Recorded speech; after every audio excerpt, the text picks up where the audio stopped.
Magandang gabi po mga kapatid. Purihin po ang Diyos at isang karangalan po ng ating Panginoon na ako po ay makapagbahagi po muli ng mga aral po ng ating Diyos. At dito po tayo sa aklat po ng Daniel, chapter 3, verse 16 up to verse 18 po mga kapatid. Daniel chapter 3 verse 16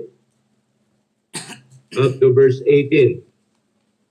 Tayo po dito, Shadrach, Meshach, and Abednego answered and said to the king, O Nebuchadnezzar, we are not careful to answer thee in this matter.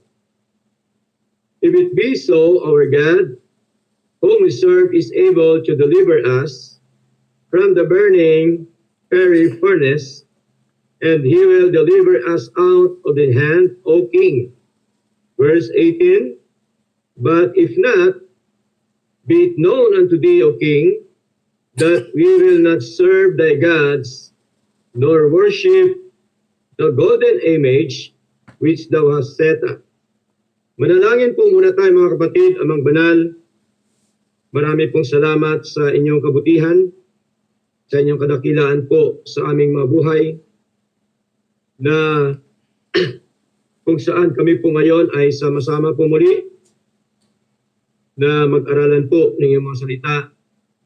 At amin pong inihiling po ngayong gabi na nawa kami po ay inyong bigyan ng malawak na pag-unawa sa inyo po mga salita, O Diyos, sapagkat ang mga salita niyo, Ama, ay siyang nagpo-convert sa amin, nagbigay sa amin ng kapayapaan, nagpo-comfort sa amin.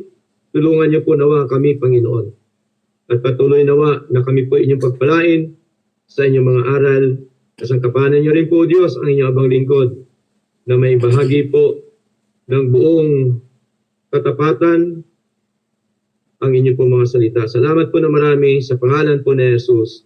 Amen. Okay. Ang ating paksa ngayong gabi ay may kinalaman po sa tinatawag God's faithfulness to His faithful servants.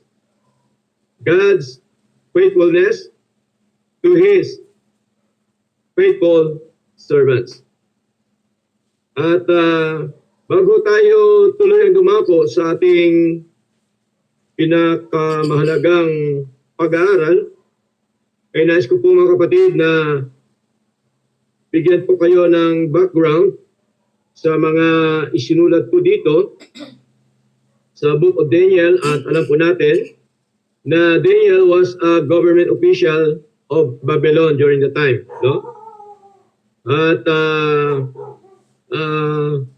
ito po yung lugar ng Babylonia o Babylon, one of the most famous cities from any ancient civilization. And Babylon is now called Iraq. Sa panahon natin ngayon ay lugar po siya ng Iraq. At alam po natin na ang kapital po ng Iraq in southern Mesopotamia ay tinatawag po na Baghdad, no? Yun po ang kapital ng Iraq. So, yun po yun ang tinatawag na Babylonia, mga kapatid. At dito po sa ating pag-aaral po ngayon, ay nais ko pong ating talakayin. Ito po ang experience po nito ng mga magkakaibigan na walang iba si Daniel, si Shadrach, si Meshach, at saka si Abednego. And I believe na sila pong apat na ito ay meron po silang iisang paniniwala sa Diyos, iisang pananampalataya, iisang espiritu, na kung saan sila po ay sama-sama dito po sa kaharian ni Haring Nebuchadnezzar. At dito po ay hinard po sila during the time ni Daniel, sapagkat si Daniel po, dahil sa panaginip po ni Hari Nebuchadnezzar, ay siya po ay nagiging isang tinatawag po na government official during that time po, mga kapatid. No? At ito po, sila ay galing po sa tribu ng Judah. At ang pakay po ni Daniel, Daniel wanted to encourage the Jews during the time to believe God's sovereign and purpose. No? Ito po talaga ang pakay ni Daniel sa kanyang buhay doon during the time sa harap po ni Hari Nebuchadnezzar o sa isang lugar na tinatawag po na Babylonia. So let's talk about the experience of Shadrach, Meshach, and Abednego. Ano ba ang karanasan ng tatlong ito nung sila po'y namamasukan doon po sa kaharian ni Hari Nebuchadnezzar sa lugar po ng Babylonia? So basahin po natin ang aklat po ng Daniel chapter 3 verse 1 hanggang sa mga sumusunod. Daniel chapter 3 verse 1 hanggang sa mga sumusunod. Nebuchadnezzar the king made an image of gold whose height was 80 cubits and the breadth thereof 6 cubits. He set it up in the plain of Dura in the province of Babylon. So si Hari Nebuchadnezzar ay nagtayo po siya ng imaheng ginto, no? Na kung saan ang taas po nito ay 60 feet. Okay? At ito po ay itinayo niya sa probinsya po ng Dura doon po sa Babylonia, mga kapatid. Then Nebuchadnezzar, verse 2, the king sent together the princes, the governors, the captains, the judges, the treasurers, the counselors, the sheriffs, and all the rulers of the provinces to come to the dedication of the image which Nebuchadnezzar the king had set up. Verse 3, then the princes, the governors, and captains, the judges, the treasurers, the counselors, the sheriffs, and all the rulers of the provinces were gathered together unto the dedication of the image that Nebuchadnezzar the king had set up, and they stood before the image that Nebuchadnezzar had set up. Verse 4, then as Herod cried aloud to you, it is commanded, O people, nations, and languages, that at what time ye hear the sound of the cornet, flute, harp, sackbut, psaltery, dulcimer, and all kinds of music, ye fall down and worship the golden image that Nebuchadnezzar the king had set up. Verse 6, and whoso falleth not down and worship it shall the same hour be cast into the midst of a burning fiery furnace. Therefore, at the time when all the people heard the sound of the cornet, flute, harp, sackbut, psaltery, and all kinds of music, all the people, the nations, and the languages fell down and worshipped the golden image that Nebuchadnezzar the king had set up. So dito po ay makita ho natin, mga kapatid, malinaw po na King Nebuchadnezzar made an image of gold somewhere in Dura, province of Babylon. At hindi lamang po yun, and he enforced the law, with government officials. Kanya pong ipinatupad ang batas, pagkatapos po niyang may patayo ang golden image po, yung Diyos-Diyosan, nakasama po ito ang mga government officials. So, malinaw po na pinagtibay po ito sa batas na ang sino man ang hindi sumunod dito ay maitapon doon sa nagniningas na pugon o apoy, mga kapatid. Okay? So, during that time po ay gano'n na pong nangyari, no? Sa Lumang Tipan ay talaga hong lagi pong binabanggit po dito yung tinatawag po na image of God. At tinatawag din po siya sa Tagalog na Diyos-Diyosan, imahe ng Diyos-Diyosan. At ito po ay kasama yung mga government official. Pinagtibay po nila ito, mga kapatid, during the time. Wala po itong pagkakaiba noon sa panahon, mga kapatid, ng mga lahi po ni Noah during the time after the flood, mga kapatid, yung itinayo po nila yung Tower of Babel. Kung inyo po nabasa ang Genesis chapter 11, verse 1 up to verse 9, ay malinaw po doon na sila po ay sama-sama nagkaisa. Ganon din po dito, no?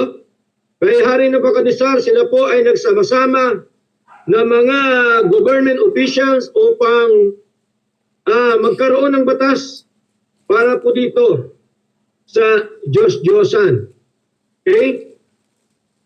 Sa panahon natin ngayon ay wala hong pagkakaiba ito, mga kapatid. No? Maraming mga relihiyon ngayon na kung saan po ay taglay po yung tinatawag na PMP.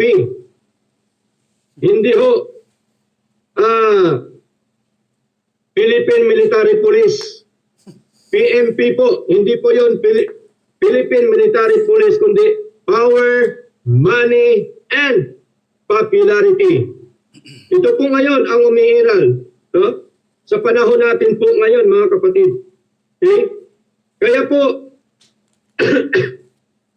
kailangan tayo maging aware sa mga bagay na ito sapagkat noong pang panahon ni Moises, ni Abraham, mga lingkod ng Panginoon, talaga hong ipinagbawal na po, ayaw po ng Diyos na tayo ay sumamba sa Diyos-Diyosan. Basahin po natin Exodus chapter 20, verse 1 up to verse 3. Exodus chapter 20, verse 1 up to verse 3. And God speak all these words, saying, I am the Lord thy God, which have brought thee out of the land of Egypt, out of the house of bondage. Verse 3. Thou shalt have no other gods before me. Thou shalt not make unto thee any graven image or any likeness of anything that is in heaven above, or that is in the earth beneath, that is in the water under the earth. Malinaw po, pinagbawal ng Diyos, ayaw ng Diyos, isa po sa utos po niya, pinakaunang utos na huwag tayo magkaroon ng larawan o ribulto. Baka sa bahay natin hanggang ngayon, meron pa rin. Kung natakot po kayo, mga kapatid, tawagin niyo po si pastor para basagin, para sirain. Okay? Hindi po totoo yung sinasabi ng marami. Pagka sinira mo daw, magkakasakit ka. Okay? Hindi po totoo yan. Sapagkat ayaw po ng ating Panginoon. Meron pong katumbas ito na parusa, no? Ng ating Panginoon, mga kapatid. Maging po sa bagong tipan, ganon din po, mga minamahal. Kaya sabi po niya sa 1 Corinthians chapter 10 verse 14, free from idolatry. Lumayo, umalis mula sa mga Diyos-Diyosan. No? Sinabi din po yan ng ating Panginoon. At ang problema natin ngayon sa ating buhay na ito, sa ating paglilingkod, mga kapatid, maraming mga tao ngayon, maging mga Kristiyano sa panahon po ngayon, mga kapatid, na mas sigit pa nila pinaglilingkuran o sinasamba ang nilikha kaysa lumikha, mga kapatid. No? Yan po ang problema ngayon sa panahon natin po ngayon. Ano po ba sabi ng Romans chapter 1 verse 25? No? Sabi po dito ni Pablo, to change the truth of God. No? Marami po ngayon, pinapalitan nila ang katotohanan ng Diyos. At ang sabi, to change the truth of God into a lie. Okay? And worship and serve the Creator more than the Creator who is blessed forever. Amen. So malinaw po, yung katotohanan ng Diyos, pinapalitan po nila, mga kapatid, ng kasinungalingan. Ganito din po ang ginawa ni Haring Nebuchadnezzar during the time na ang gusto niya, yung kanyang Diyos-Diyosan na ginawa, lahat ng mga tao ay sasamba sa kanyang Diyos-Diyosan. So hindi po pwede kasi ayaw po ng ating Panginoon. Hindi naman po yan talaga totoong Diyos. Diyos-Diyosan po yan Yung tunay at totoong Diyos ay tinuturo ng banal na kasulatan. Ang tunay at totoong Diyos ay espiritu at katotohanan. No? Hindi po siya mga bagay dito sa mundo, mga kapatid. At ito po ang problema. May mga nangyayari po ngayon na ang mga tao gumagawa ng Diyos. Samantala, ang tao ginawa lang ng Diyos. Diba? Parang hindi yata, pagka i-reconcile mo, mukhang malabo kasi ang tao, nilikha ng Diyos, tapos ang tao, lumikha din ng Diyos. Hindi po pwede yun. No? Kasi meron na pong Diyos na ating paglingkuran. Ito po yung Diyos na buhay. Ito pong Diyos na espiritu at katotohanan, mga kapatid. Okay? So marami ngayon ang gumagawa niyan, mga minamahal. Even sa mga mananampalataya, no? Na tumalikod na sa ating Panginoon, mga kapatid. Ito na rin po yung ginagawa ngayon. Mas pinaglilingkuran pa nila yung mga nilikha ng ating Diyos. Okay? Trabaho, nilikha lang yan ng Diyos, mga kapatid. Diba? Mga negosyo, binigay po yan ng Diyos sa atin. Galing po yan sa Lord. Kaya ang trabaho, negosyo, o anuman ang ating pinagkikitaan, dapat huwag po yan magiging Diyos-Diyosan natin. No? Maraming Kristiyano, naging Diyos-Diyosan na rin yung negosyo, wala nang panahon sa Panginoon, wala nang panahon sa gawain po ng Diyos. Di po ba? Wala nang panahon sa pagbabasa, wala nang panahon sa pananalangin sa ating Panginoon. Anong tawag doon? Di ba? Dino-Diyos mo na yung negosyo mo? Dino-Diyos mo na ang trabaho mo? Kasi wala ka ng panahon sa Diyos Wala ka ng panahon sa kanyang mga salita. Hindi masama ang magnegosyo, hindi masama magtrabaho, hindi masamang magkaroon ng mga ari-arian. Ang masama doon, kung ang trabaho, negosyo, ari-arian mo, kapatid, ang siya magtutulak sa iyo para ka tumalikod sa Panginoon. Yun po ang problema, mga minamahal. Sapagkat, tandaan po natin, Ano man meron tayo ngayon, wala po yan. Kakainin lang po ng tanga yan, kapatid. Mabubulok lang yan. No? Ayon po sa sinasabi ni James, o sa James chapter 5, verse 1. No? Basahin po natin. Ano po ba ang mga mangyayari, mga kapatid, sa ating mga magagandang bahay, no? Magandang negosyo, magandang sasakyan. Ano bang mangyayari dyan? Sabi po ni Lord, sa James chapter 5, go to now, ye rich men, weep and howl for your miseries that shall come upon you. Your riches are corrupted, and your garments are moth-eaten. No? Ang kayamanan daw ay mga bulok, at ang mga damit daw natin, ginangat-ngat ng tanga.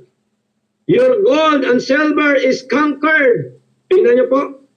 And the rest of them shall be a witness against you, and shall eat your flesh, as if your fire ye have hid treasure together for the last days. Tingnan niyo po, mga kapatid, malinaw na dapat sa isang Kristiyano ang mahalaga ang Diyos, hindi po yung mga bagay sa mundo, sapagkat yan po lahat mawala.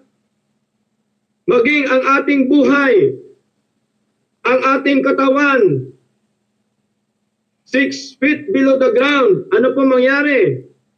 Unti-unti mawawala, mapupugnas, mga kapatid. Sabi po ng banal na kasulatan.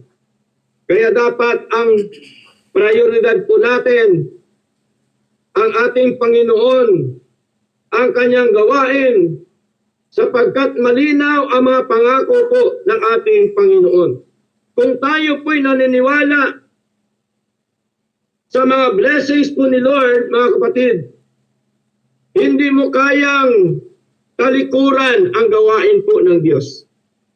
Kung iyo pong naintindihan yung pinangaral ng ating Elder Rene noong nakaraan, malinaw po. The blessings of the Lord are overtaking, overloading, and overflowing. Ayawan ko lang kung hindi ka pa matablan po roon, mga kapatid. Napakalinaw. Napakaliwanag pa sa sikat ng araw. Ang kailangan lamang natin sundin ang sinasabi po ng ating Panginoon.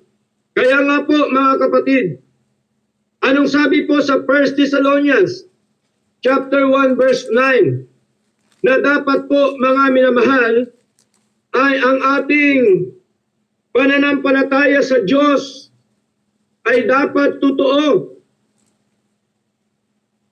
sa ating buhay na Diyos at sa kanyang mga salita. Basahin po natin, mga minamahal. First Thessalonians, ito din pong kalagayan natin noon. Pero salamat sa Diyos, sapagkat dahil po sa biyaya ng Diyos, tayo po ay hinango po roon. Sabi po dito, 1 Thessalonians chapter 1 verse 9, for they themselves show of us what manner of entering in we had unto you, and how ye turned to God from idols to serve the living and true God. Sino itong kausap po ni Pablo? Yung church po ng Thessalonica. Ito pong church ng Thessalonica, tinutukoy din ni Pablo na mga pinili ng Diyos. Verse 4, knowing, brethren, beloved, your election of God. Ito po yung tinutukoy, mga mananampalataya sa ating Panginoon. Yung mga pinili ng Diyos Ama before the foundation of the world. Tingnan niyo po, kaya po, ayaw po ng Diyos na tayo po ay o sambahin po natin ang Diyos-Diyosan? Alam po ba natin mga kapatid na ang hindi lamang po ribulto ang binabanggit po na Diyos-Diyosan ng banal na kasulatan? Meron pong binabanggit po dito si Pablo sa sa Colossians chapter 3, verse 5. Sabi dito, mortify therefore your members which are upon the earth. Ano po ito? Fornication. No? Diyos-Diyosan din pala ito yung fornication. Okay? Yung pakikiapid. Ano po yan, pastor? Ang fornication. Ang fornication, once na pumapasok ka sa mga maling aral, mga maling doktrina, sa mga iba't ibang mga katuruan na hindi naman ayon sa banal na kasulatan, that is fornication. Ano pa pong sabi dito? Uncleanness, inordinate affection, evil concupiscence, and covetousness. No, nandito na naman uli ang kasakiman, covetousness, which is idolatry. Tingnan niyo po. Kung ito po ay nandoon ang iyong puso sa mga bagay na ito, mga kapatid, isa din po pala itong Diyos-Diyosan. So kung ikaw ay hindi pa po kontento sa biyaya po ng Diyos, kaya ang dahilan kung bakit minsan ay matamlay tayo sa paglilingkod sa Lord hanggang sa tayo po ay nanghihina, hanggang sa tayo po ay nawala na sa paglilingkod sa Panginoon. Dahil po, mga kapatid, sa mga bagay na ito. Okay? Kaya po, huwag natin tularan. Ito po yung sinasabi po ni Haring Nebuchadnezzar kasama po ng mga government official. Okay? Tingnan niyo po mga kapatid. Na kung saan po ay ang mga bagay na ito pala ay Diyos-Diyosan din kapag ka ito ay ating ginagawa, mga minamahal. Okay? Yung kasakiman ng isang tao, Diyos-Diyosan din po yan. Okay? Na kung saan po ay maraming mga Kristiyano ngayon, pagdating sa gawain ng Diyos, busy. No? Busy sa trabaho, busy sa negosyo, busy sa hanap buhay. Ha? Kaya mahirap po kapag yun po ang ginagawa natin sa atin pong paglilingkod sa Lord. Minsan hindi natin namamalayan na tayo pala ay nandoon na sa mga bagay na yan, sa Diyos-Diyosan na yan, na sinasabi po ng ating Panginoon, mga kapatid. Kaya, dito po sa panahon natin ngayon, dapat po tayo mag-ingat. Dapat po tayo maging alerto sa ating paglilingkod sa Lord. Sapagkat marami pong mga bulaklaking bagay na inaalok sa atin. At dapat huwag po natin niyang patulan at ang atin pong patuloy na gagawin ay ang atin pong pagsunod sa ating Panginoon. Malinaw po, si Haring Nebuchadnezzar gumawa ng Diyos-Diyosan at nagpasa ng batas para po ang lahat ay sumamba, lumuhod sa Diyos-Diyosan ito at ang tao na ayaw sumunod ay ihulog po sa nagniningas na apoy o nagniningas na pugon, mga kapatid. Pero tingnan natin, kung ito ba si Shadrach, Meshach, Abednego ay sumunod nung time na yon. Okay? Basahin po natin.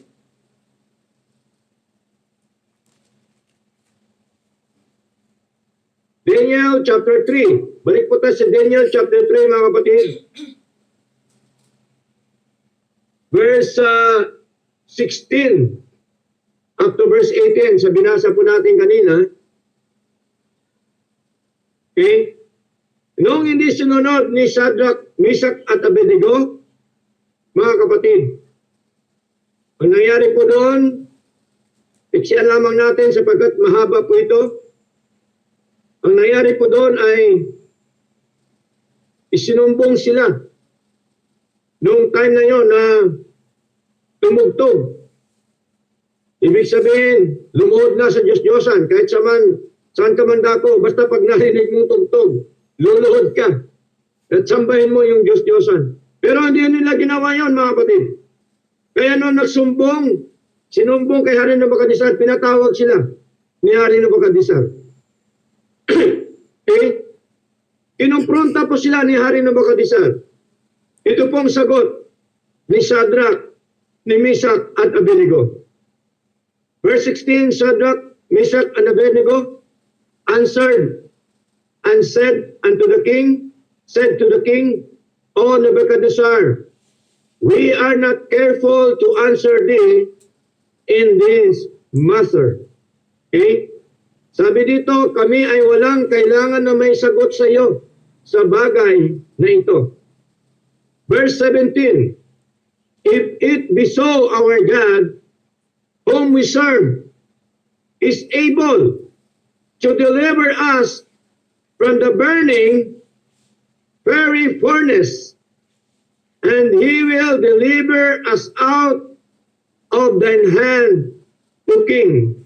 Narito ang aming Diyos na aming pinaglilingkuran ay makapagliligtas sa amin sa mabangis na hornong nagniningas at ililigtas niya kami sa iyong kamay, O Hari. Verse 18, but if not, be it known unto thee, O King, that we will not serve thy gods, that we will not serve thy gods, nor worship the golden image which thou hast set up. Tingnan niyo po. Ngunit, kung hindi talastas mo, O Hari, na hindi kami mga glilingkod sa iyong mga Diyos ni magsasamba man sa larawang ginto na iyong itinayo. Tingnan niyo po, mga kapatid. Dapat ganito tayo. No? Maging katulad dapat tayo ni Shadrach, ni Meshach, at saka ni Abednego. Si Shadrach, si Meshach, at Abednego, mga kapatid, may paninindigan sa Diyos. May katapatan sa Diyos. May prinsipyo galing sa Diyos. Tingnan niyo po. Nanindigan po sila. Ganun po ang tunay na anak ng Diyos. May paninindigan. Di po ba? Hindi yung pagdating na Sunday, pag sinabi ng asawa, ng tatay, ng anak, magulang, o sino man, kamag-anak, maglaba ka. Huwag ka munang dumalo sa gawain. Aba, marami ngayon walang paninindigan. Diba? Minsan kinakatwiran pa, Pastor, pasensya ka na, wala ko nung Sunday kasi naglaba po ako eh. Hindi ho ganun, mga kapatid. Dapat may paninindigan tayo. Hindi ako nakadalo kasi may trabaho ako, Pastor. Hindi ako makadalo kasi may negosyo ako. Kapatid, tandaan po natin, malinaw ang prinsipyo ng ating Panginoon. Ang prinsipyo ng Diyos, unahin po siya. Unahin po ang ating Diyos. That is our priority. Unahin natin ang Diyos. Kaya sabi niya sa Matthew chapter 6 verse 33, seek ye first the kingdom of God. That is our priority, mga kapatid. Unahin natin yung kingdom ng Panginoon. Ano yung kingdom? Yung kanya mga ministry, yung kanya mga gawain, yung kalooban ng Diyos, mga kapatid. Unahin natin. Di po ba? Kasi minsan nakakalungkot, no? Para wala tayong tiwala sa Diyos natin, eh. No? Na napapalitan ng anumang mga bagay sa mundo ito. Minsan, kunting ulan lang, eh. Ayaw na dumalo. Pastor, umuulan, eh. Hindi muna ako makadalo. Hindi gumawa tayo ng paraan. Maraming payong dyan. Diba? Pastor, hindi ako makadalo kasi walang pamasahe. Hindi maglakad. Gagawa tayo ng paraan, mga kapatid, para sa Lord. Ganun po ang paglilingkod. Ang paglilingkod ay mahalaga sa ating Panginoon. Okay? Panalitin po natin ang gawain po ng Diyos, mga kapatid. At sundin natin yung kanyang pattern. Ano pong pattern ni Lord? And His righteousness. Ang kanyang katwiran, hindi ating katwiran, kapatid. Wala tayong may kakatwiran sa Diyos. Sundin lamang natin ang Diyos. Hindi natin pwedeng ipagpaliban ang gawain po ng ating Panginoon. Kaya po ang paglilingkod, lagi ko pong sinasabi, hindi po yan 1 taon lang. Hindi po yan 2 taon lang. Hindi po yan 5 taon lang. Hindi po yan 10 taon lang. At sa paglilingkod sa Lord, walang retirement. Ang paglilingkod po sa Diyos, lifetime. Hanggang nabubuhay tayo, dapat naglilingkod po tayo sa Diyos. At dapat po tayo may paninindigan, may katapatan, at may prinsipyo galing sa ating Panginoon. Kaya nga po, required nga sabi ni Lord required sa atin na tapat na katiwala ng ating Diyos. Yung tapat na katiwala, yun po ang required sa ating Panginoon. Basahin po natin. 1 Corinthians, chapter 4. Bilang katiwala ng Diyos, tayong lahat katiwala po ng Panginoon. Katiwala na mga blessing po ni Lord, na mga biyaya ng ating Panginoon. Sabi dito, verse 1, let a man so account of us as of the ministers of Christ and stewards of the mysteries of God. Tingnan niyo po. Katiwala ng ministeryo ng Diyos. Verse 2, moreover, it is required in stewards that a man be found faithful. Hindi lamang required na ikaw ay katiwala, kundi tapat na katiwala ng Diyos. Mahalaga po yan, mga kapatid. Yung ating katapatan po sa ating Panginoon. Kamusta na po ba ang ating pagbabasa? Nagbabasa pa po ba tayo? Nananalangin pa po ba tayo? Mga kapatid. Kaya nga po yung ganitong gawain, napakahalaga, mga minamahal. Kasi dito po tayo natututo. Dito tayo tinuturuan ng ating Panginoon. Kahit sino man yan mangaral, dapat yan ating pakinggan sapagkat yun po ay salita po ng Diyos. Ginagawa po natin ito para sa ating Panginoon at ang benepisyo tayo. Si Lord, hindi na kailangan ng benepisyo. Lahat sa Kanya ng benepisyo. Tayo na kailangan ng benepisyo, mga kapatid, sa ating pong buhay na ito. Kaya kailangan po natin ng Diyos.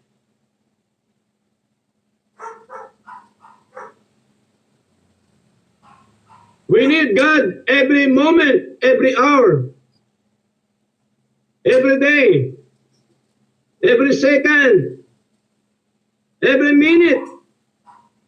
mga kapatid.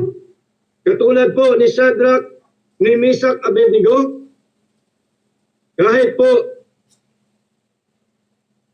sila po ay mapunta sa, alam nila na sila ay mapunta sa bingit ng kamatayan, pero sila po ay may paninindigan sa ating Panginoon. Okay? Baka mamaya sa ating paglilingkod, tatapatan lang tayo ng baril o Armalite. Ituturo na natin si pastor. Si pastor kasi po yun ang nangunguna po dito. Siya na lang pong hulihin nyo. Ba? Di bali na makulong basta sa gawain po ng Diyos. Huwag lang makulong dahil po sa mga babae o sa pang-abuso. Diba? Okay lang po makulong basta sa pangangaral, sa gawain po ng Diyos, sa kapakanan ng church ng Panginoon. So malinaw po yan, mga kapatid. Dapat makita ho natin yung katwiran ni Shadrach, ni Meshach, at saka ni Abednego, mga minamahal. Kaya tingnan niyo po, nandoon ang kanilang paniniwala sa Panginoon. Nandoon ang kanilang katapatan sa ating Panginoong Diyos, mga minamahal. Kaya ano kapag sabi dito, 1 Peter chapter 4, malinaw po na malawak, marami ang biyaya po ng ating Panginoon na dapat po tayo ay katiwala. Sabi po dito, as every man hath received the gift, even so minister the same one to another as good stewards. Take note, as good stewards of the manifold grace of God. Mabuting mga katiwala. Kanina binasa natin tapat na katiwala. Ngayon, nabasa natin uli ngayon, good stewards of the manifold grace of God. Malinaw po yun. Pag sabing manifold, marami, iba't iba na mga biyaya po ng ating Panginoon. Lahat po sa buhay natin, biyaya po ng Diyos. Buhay po natin, nakahinga tayo, biyaya ng Diyos. Lahat ng mga bagay na tinatangkilik natin, lahat, biyaya po yan ng Diyos, mga kapatid. Wala po tayong may pag-aari sa buhay po natin. Kaya nung sinubukan ng Diyos si Job, anong sabi ni Job? Job chapter 1 verse 21. God gave and God hath taken away. Ang Diyos ang nagbigay at ang Diyos ang kukuha ng mga ito. Tingnan niyo po, huwag niyo na hintayin na kuhanin ni Lord ang lahat sa iyo bago ka maglingkod sa Lord. Ba? Kaya tingnan niyo po, tapat po ang Diyos sa pangako niya.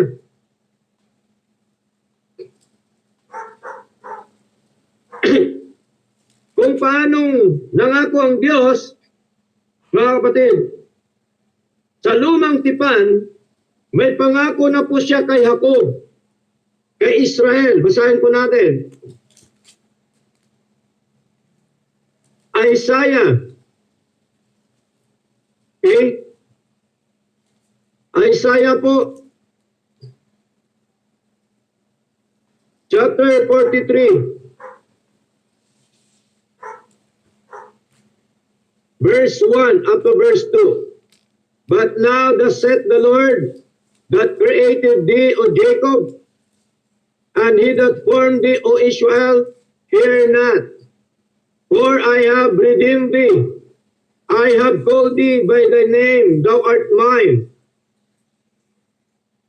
Verse 2. When thou passest through the waters, I will be with thee. And through the rivers, they shall not overflow thee. When thou walkest through the fire, thou shalt not be burned, Neither shall the flame kindle upon thee. Pagka ikaw dumaraan sa tubig, ako'y sa iyo. Sa mga ilog ay hindi ka tatakpan niyon. Pagka ikaw ay lumalakad sa apoy, hindi ka masusunog o magniningas man ang alab sa iyo. So malinaw po, pangako po yan ng Diyos. Ang tanong po,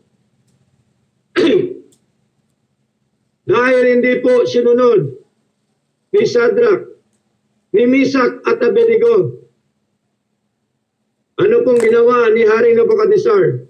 Pinainit pa niya ng ilang beses ang pugon. Dahil sa kanyang galit, mga kapatid, ano hong nangyari? Itinapon po sila sa nagniningas, mga minamahal. Kaya sabi ko dito, Daniel chapter 3,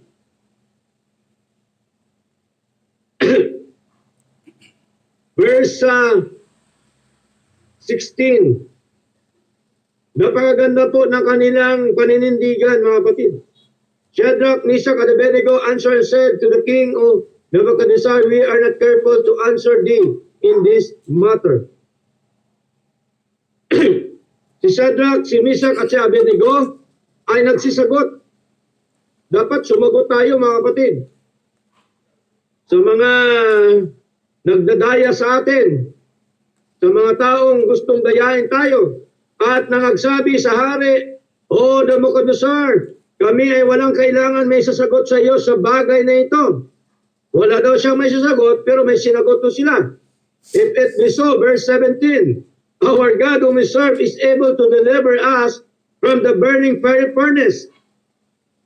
Sinabi nila, mga kapatid, malinaw, na ang sabi po, narito ang aming Diyos na aming pinaglikuran ay makapagligtas sa amin sa mabangis na hornong nagniningas at ililigtas niya kami sa iyong kamay, O Hari. Diyos ang magliligtas, mga kapatid. Hindi o si Daniel, hindi o sino man ang magligtas sa atin, kundi ang Diyos. Ano pa sabi? But if it not be known unto thee, O King, that we will not serve thy gods, paninindigan. Huwag tayo dapat maglingkod sa ibang mga Diyos o anumang mga bagay sa mundong ito, nor worship the golden image which thou hast set up. Ngunit kung hindi talastasin mo, O Hari, na hindi kami maglilingkod sa iyong mga Diyos, ni magsisamba man sa larawang ginto na inyong itinayo. Maliwanag po ang paninindigan, katapatan, prinsipyo ng tatlong ito sa harapan po ng ating Panginoon. Kasi mahirap po pagka isang Kristiyano walang paninindigan. Mahirap po pag wala kang katapatan, prinsipyo ng banal na kasulatan sa harapan ng lahat ng mga tao sa mundong ito, mga kapatid. May tendency na ikaw ay mawala sa paglilingkod po sa ating Panginoon. Okay? Noong sila po ay tinapon na, mga kapatid, ito na po ngayon. Ano po bang ginawa ni Lord sa kanila? Pinabayaan ba sila? Hindi po. Dahil sa kanilang katapatan, dahil sa kanilang paninindigan, dahil sa kanilang prinsipyo galing sa Diyos, hindi po sila pinabayaan po ng ating Panginoon.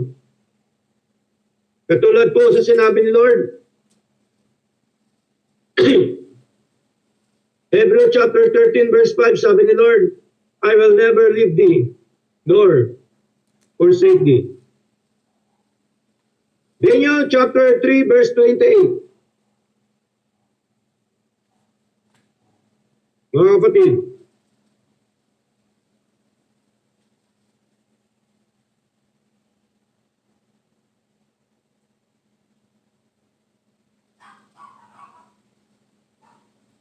Okay? Sabi po dito, so verse 24, bisan po natin, then Nebuchadnezzar the king was astonished and rose up in haste and spake and said unto his counselors, did not we cast 3 men bound into the midst of the fire? They answered and said unto the king, true king. Kanya nakausap ito mga government official nung kanila pong itinapon itong tatlo na ito. At sinabi niya na nakita niya ang tinapon na tatlo lang. Verse 25, he answered and said, lo, I see 4 men loose, walking in the midst of the fire, and they have no heart, and the form of the fourth is like the Son of God. Malinaw po, siya ay sumagot na nagsabi, narito, aking nakikita ay 4 na lalaki na hindi kapos na nagsisilakad sa gitna ng apoy at sila'y walang paso. At ang anyo na ika-4 ay kawangis ng isang anak ng mga Diyos o isang anak ng Diyos. Tingnan niyo po. Malinaw po. Si Shadrach, si Meshach at Abednego, walang duda, iniligtas po sila ng Diyos. Samantala nung kanilang itinapon ng tatlong ito, ay may mga tali, may mga posas, ngunit nakita nila, wala ng tali, wala ng posas, mga batid. Verse 28, then Nebuchadnezzar came near to the mouth of the burning fiery furnace and speak and said, Shadrach, Meshach, and Abednego, ye servants of the Most High. Tingnan niyo po. Pinuri pa ni Haring Nebuchadnezzar, ito pong yung Diyos na pinaglingkuran ni Shadrach, ni Meshach, at Abednego.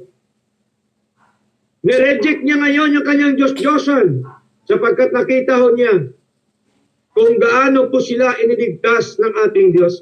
Ganon din po sa ating kapatid. Sa buhay po natin, tandaan po natin, once na meron tayong paninindigan, katapatan, at prinsipyo galing sa ating Panginoon, tayo din po, kahit saan man tayo pumunta, sa anumang kapamakan, check po yun, 100% ililigtas po tayo ng ating Diyos. Katulad po ni Shadrach, ni Meshach, at Abednego. Huwag tayong mangamba sa buhay na ito. No? Minsan, ang umiiral kasi ng maraming Kristiyano, yung takot, wala nang makain, kaya trabaho na trabaho, hindi na ginagawa ang gawain ng Diyos. No? Kasi walang tiwala sa Diyos eh. Nakakalungkot. Pero tingnan niyo po kung anong ginawa ng Diyos kay Shadrach, kay Meshach at Abednego. Ano pong puhunan nila? Ang puhunan lamang nila ang katapatan sa Diyos. Ang puhunan nila yung prinsipyo, paninindigan at pagtiwala po sa ating Panginoon. Kaya dapat tayo ganun din, mga kapatid. Verse 27, and the princes, governors, and captains. Yung mga princess siguro ito tinatawag, kung sa politiko pa, baaring ito ay senador, mga senador. No? Kasi nandito po yung gobernador eh. No, mga gobernador nandito. And captains, mga kapitan ng barangay nandito. And the king's counselors, mga konsyal nandito pa. Ha? Lahat sila dito, nandito. Being gathered together. So these men upon whose bodies the fire had no power, nor was on hair of their head sins. Neither were their coats changed, nor the smell of fire had passed on them. Pinahiya po sila ni Lord, mga kapatid. Pinahiya ang mga government officials. Pinahiya yung hari ng Babylonia ng ating Panginoon. At ang mga satrapa, ang mga kinatawan, at ang mga gobernador, at ang mga kasunggones ng hari na nagkakapisan ay nakakita sa mga lalaking ito na ang apoy ay hindi tumalab sa kanilang mga katawan, ni ang mga buhok man ng kanilang mga ulo ay nasunog, ni ang kanilang mga suot ay nabago, ni nag-amoy apoy man sila. So wala ho nangyari, mga kapatid. Hindi kaya ni Hari Nabukadnezar ang kapangyarihan ng Diyos. Hindi kaya ng mga reliyon o ano mga bagay sa mundong ito ang kapangyarihan ng Diyos. Mga kapatid, sa buhay po natin. Kaya mahalaga po ang ating pagsunod po sa ating Panginoon. Kasi po ayaw po ni Lord na ang kanyang glory ay mapunta po sa iba. Ayaw po ng Diyos. Basahin po natin, mga kapatid. Isaiah chapter 42 verse 8. Anong sabi dito, mga kapatid? Isaiah chapter 42 verse 8. I am the Lord, that is my name, and my glory will I not give to another, neither my praise to graven image. So malinaw po, ako ang Panginoon, na siyang aking pangalan, at ang aking kahatian na hindi ko ibibigay sa iba, o ang akin mang kapurihan sa mga larawang inanyuan. So ayaw po ni Lord, mga kapatid, na ang kanyang glory ay mapunta sa mga bagay sa mundo, mapunta sa mga tao, mapunta sa Diyos-Diyosan. Ayaw po ng Diyos. Kaya po nakita ho natin, malinaw na dahil po sa ginawa ni Shadrach, ni Meshach at Abednego, mga kapatid, ay pinakita ng Diyos sa buong Babylonia na siya po ay pinaka makapangyarihan po sa lahat. Verse 28. Then Nebuchadnezzar speak and said, Daniel chapter 3 verse 28, balik po tayo. Then Nebuchadnezzar speak and said, Blessed be the God of Shadrach, Meshach, and Abednego, who hath sent his angel and delivered his servants that trusted in him, and have changed the king's word, and yielded their bodies, that they might not serve nor worship any God except their own God. So naiba na po ng timpla, ito pong si Haring Nebuchadnezzar. Okay? Itinataas na po niya yung tunay at totoong Diyos, mga minamahal. Na-convert na po si Nebuchadnezzar. Nakita ho niya, no? Yung tunay at totoong Diyos nito pong ni Shadrach, ni Meshach, at Abednego. Tingnan niyo po, niligtas po sila ng ating Panginoon sa matinding nagniningas na apoy. Wala po yung pagkakaiba na si Jonah niligtas din po ng Diyos sa tiyan ng isda. No? Kaya nung sabi doon, Jonah chapter 2 verse 9, salvation is of the Lord. Kapatid, ang kaligtasan nating eternal, kaligtasan temporal or timely salvation, ang Diyos po, lahat yan ang may gawa. Hindi po tayo. mga kapatid. Verse 29, therefore I make a decree that every people, nation, and language which speak anything amiss against the God of Shadrach, Meshach, and Abednego. Tingnan na po, nag-decree na po si Hari Nebuchadnezzar tungkol po sa tunay at totoong Diyos ni Shadrach, ni Meshach, and Abednego shall be cut in pieces, and their houses shall be made a dunghill, because there is no other God that can deliver after this sort. Kaya't nagpapasya ako sa bawat bayan, bansa at wika na magsasalita namang kapulaanan laban sa Diyos ni Shadrach, ni Meshach, at ni Abednego. Pagpuputol-putulin ang kanilang mga bahay ay gagawing dumihan, sapagkat walang ibang Diyos na makapagliligtas ng ganitong paraan. Matindi, ano? Putol-putulin ang kanilang mga bahay at gawing CR. Sabi po ni Haring Nebuchadnezzar, diba? Verse 30, ito po yung malupit, maganda dito mga kapatid. Bakit? Matindi, kasi po, sila po ay pinromote pa ni Haring Nebuchadnezzar.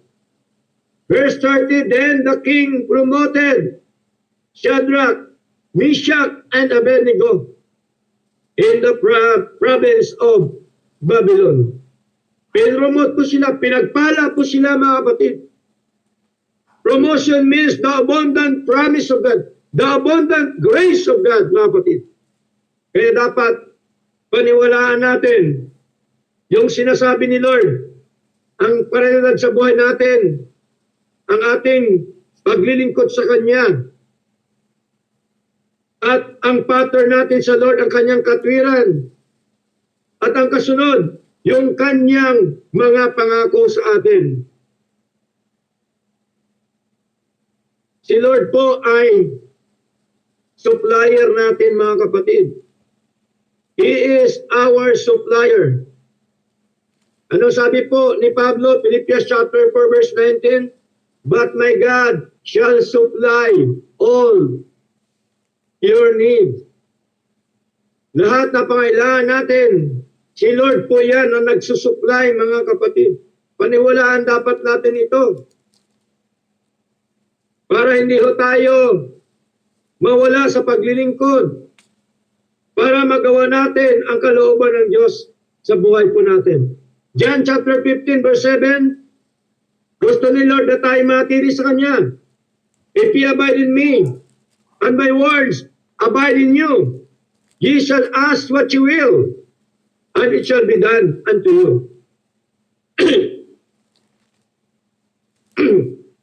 Therefore, our faith only in the true and living God and in His Word. Doon lang dapat tayo maniwala, sumampalataya, magtiwala sa totoo at buhay na Diyos at sa Kanyang mga salita. Kapatid, napakahalaga na magpatuloy po tayo sa ating paglilingkod sa ating Diyos na buhay. Nakita ho natin ang katapatan ng Diyos sa tapat ng Kanyang mga lingkod. Sino po yon? Si Shadrach, si Meshach, at saka si Abednego. Tapat po sila na naglilingkod sa Panginoon. Hindi ho nila ipinagpalit ang anumang mga bagay sa buhay nila. Hindi ho sila natakot na sila mamatay, o mawala man ang kabuhayan, o wala man ang trabaho. Hindi sila natakot, sapagkat kilala nila ang tunay at totoong Diyos. May paninindigan, may katapatan, may prinsipyo mula sa ating Panginoon. Bago tayo magtapos, mga minamahal, napakarami pong pangako yung ating Diyos na dapat po nating panghawakan. Dito po tayo ngayon magtapos sa Deuteronomy chapter 11, verse 27 up to verse 28. Deuteronomy chapter 11, verse 27 up to verse 28. Ano sabi? A blessing if ye obey the commandments of the Lord your God, which I command you this day. Sabi ni Lord. And curse if ye will not obey the commandment of the Lord your God. Dalawa lang po yun, blessing and curse. Kung ayaw mo maglingkod, ayaw mo sumunod, nandyan po yung curse. Nandyan yung palo, chastisement ng ating Panginoon. Pero pagka sumunod ka sa Lord, anong kasunod? Pagpapala ng ating Panginoon. Kaya nawa, ang buhay po natin ay ilaan po natin sa ating Panginoong Diyos at patuloy po natin gawin ang kalooban po ng ating Panginoon. Magandang gabi at maraming salamat po rin po ang ating Diyos. Gentlemen,